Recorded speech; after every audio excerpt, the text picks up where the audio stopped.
Almost 100 years ago, a group of Jewish linguists and historians decided to create a scientific institute that would collect literary manuscripts, letters, theater posters, business records, so they could document the flourishing Yiddish culture of Eastern Europe and promote the language. Among its honorary board members were Albert Einstein and Sigmund Freud.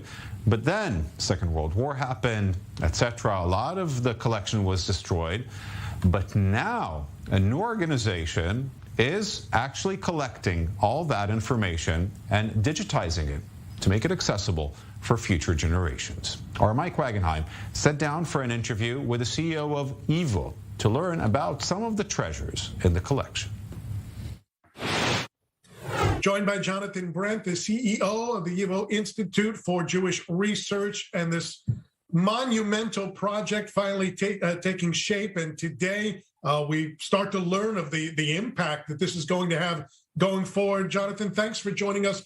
Walk us through this timeline. 7 years, so much money, so much energy invested in this project. Tell us what it's all for. Most of us know a family history.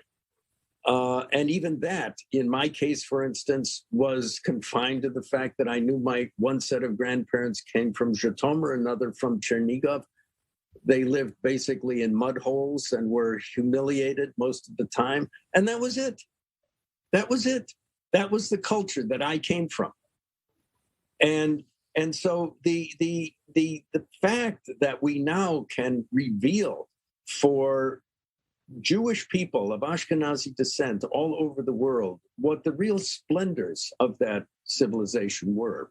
For 1,000 years, a civilization that took pride in itself, a civilization that had aspirations, that had ambitions, that had tremendous driving force, a civilization that encompassed not just the pious and not just the victims of anti-Semitism, and not just the poor and impoverished people from whom so great a proportion of American Jewry derives, but rather a people that span the entire gamut of human experience. We have, for instance, part of this project is a digitization of a singular collection of Yiddish pornography.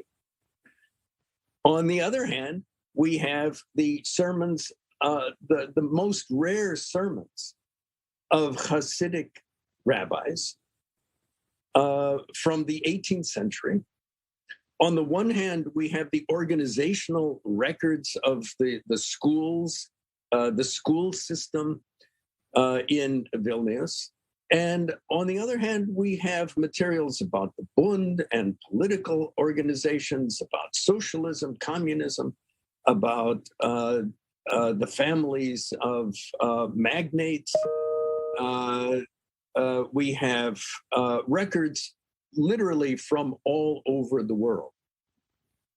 In other words, when YIVO in Vilna, that was started in 1925, and at that time Poland, when it was started, Max Weinreich sent out a notice. He wanted Jews from Eastern Europe to collect materials from wherever they were and send them to Vilna.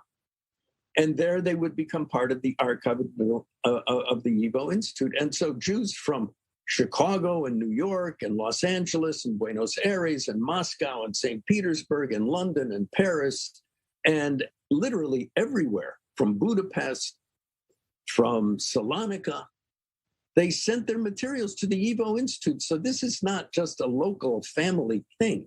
This is the whole global scope of what that community was. And so I want to get to the last point, which is that for me, this project has to do with building the Jewish future. It has to do with how the future is built on the past. Brent, the CEO of the YIVO Institute for Jewish Research. This is not only going to impact scholars and academic types, but also, as you mentioned, the future of Jewry and being able to discover its true roots going back many, many decades. Thank you so much for taking the time. We look forward to following this project as it continues to take shape. It seems like this is just the beginning. Thank you, Michael.